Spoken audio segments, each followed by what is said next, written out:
Alright guys, coming off of the election a few days ago, we have seen an insane level of mental illness on full display all across social media, primarily focusing on not just TikTokers, but a lot of people in the access media, these so-called games journalists having epic meltdowns.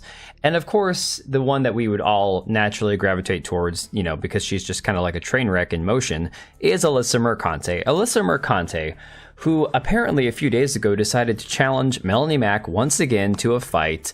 Now, if you do recall, this is the same unhinged lunatic who was telling people to physically fight her.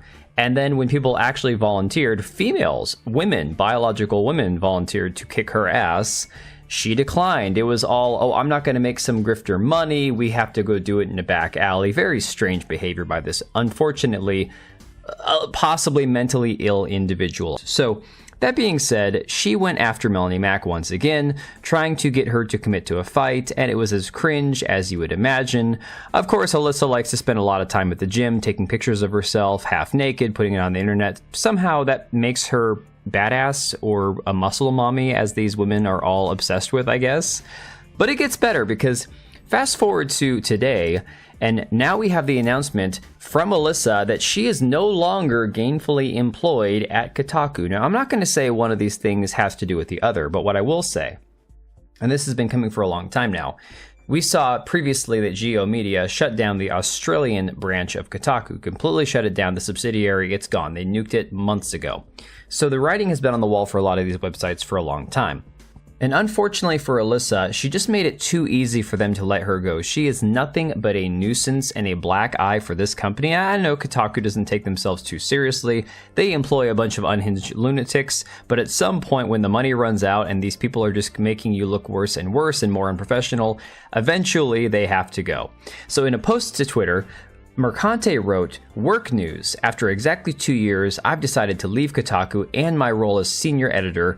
I'm eternally grateful for Kotaku's editorial team and all they taught me during my time there, that they are some of the best in the business, and I will be forever proud to have shared a masthead with them.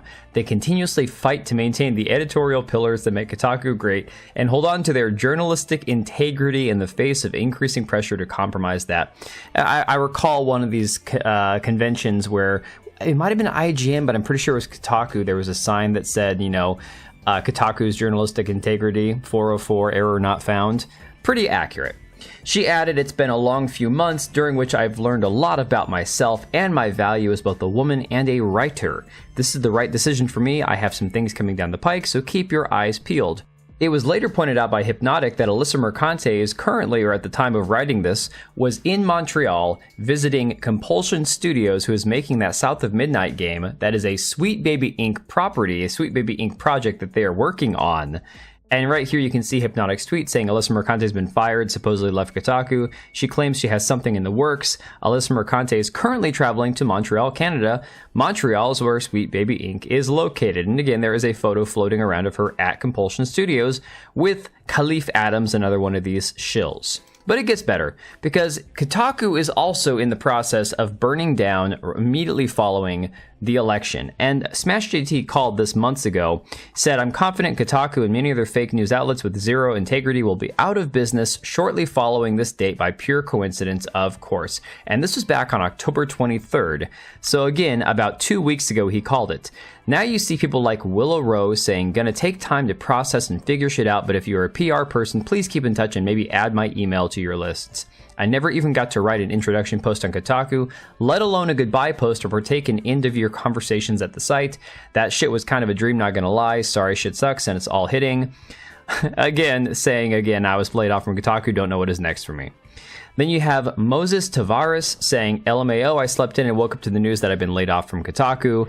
Carolyn Pettit, again, one of the editors-in-chiefs over at Kotaku, saying, "Geo Media's management is once again punishing workers for its own bad decisions.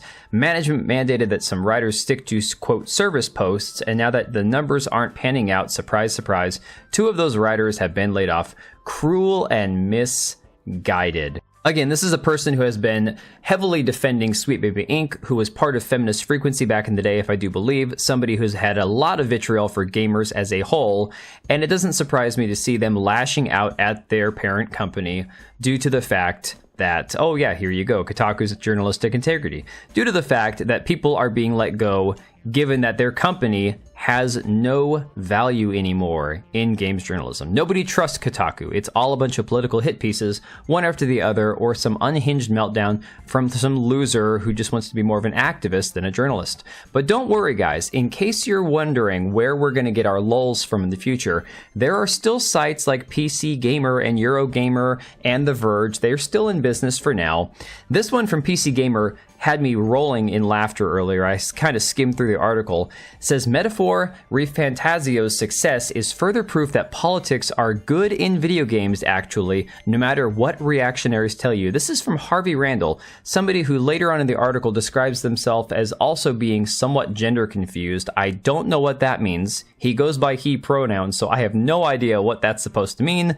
But here's his article. It says, well, hasn't Metaphor Refantasio done well for itself? In case you're completely unaware, Metaphor is Atlas, the creators of the Persona series, latest RPG, a turn-based fantasy adventure through Uchronia, wherein you must vie for the throne alongside other eligible candidates. You also tear out your heart so you can turn into a fantasy mecha. It's awesome. The thing sold like hotcakes, shunting over 1 million copies on its first day, and it's been critically well received to boot. We gave it a sparkling 95. Nobody cares what Kotaku gives a game. Reviews from other outlets have been shiny as well, top marks all around, which might surprise you because if you're listening to the reactionary content mills of the information highway at large, you might be told time and time again that politics don't have a place in video games. If you're currently ankle deep in making a reaction video and about to call me cringe, hi, I hope you're doing well. Imagine me waving enthusiastically. Okay, well, I can understand now what this guy means about being gender confused. It's starting to make more sense. The straw man I'm constructing will tell you that we need to get back to a time when games weren't, quote, woke, and were instead about simple, grizzled, tough guys tackling straightforward problems. Big dudes in armor. There ought to be a choir in there somewhere and a badass one-liner that accompanies someone getting stabbed. That'll fix gaming, and then we'll never have to think about anything uncomfortable ever again. But games like Metaphor Refantasio, alongside many others, really do show that gamers like politics more than you think. And guys, this article is extremely long. Let me give you the sum and substance of what I read from it. Basically, in this mythological fantasy world, there is a struggle for politics. There's one side that's more of a populist side that, of course, is the evil fascist bad guy, and your character is, I guess, competing against him in this political race. I don't know. But somehow that means that modern day politics belong in video games, is essentially what he's saying, because there are underprivileged classes in this game, much like you have the orcs in many fantasy series, which are looked down upon with disdain by the higher races of people. You have characters in this game who are not looked upon favorably because diversity is shunned due to, again, racial stigma among the races. For some weird reason, these weirdos at all these publications, just like Alyssa Mercante, just like everyone else that has written time and time again how politics are a good thing in games actually, don't understand that we're not talking about a story that has political themes. We're talking about modern day politics, this intersectional feminism being interjected into a game where it has no place because it doesn't fit. And again, calling everything that you see in a video game fascist or right-wing doesn't make any more sense either. But I'm going to leave it right there, guys. Don't worry. Alyssa Mercante leaving Kotaku, she's probably going to be kicking, around over with SBI or some game studio. We'll see her again very soon. And people like this over at PC Gamer are once again going to try to vie for the attention that Alyssa Mercante is no longer getting. So guys, don't worry. There will be a new Alyssa Mercante in the very near future. That being said, I'm going to leave it right there, guys. Share your thoughts down below, and I will catch you on the next one. Alright, and if you made it this far, thank you so much for watching the video. Thank you for being here. I do have 2 channels, Minimal Effort Podcast, as well as my gaming channel. I do have a Twitch and Kick for my gaming channel. We do live streams over there occasionally, maybe once a week. And then if you are in the market for a new PC, make sure to check out Meta PCs. Click the link I have down below. Use code TBO at checkout for a special discount. Thanks again for watching, and I'll see you next time.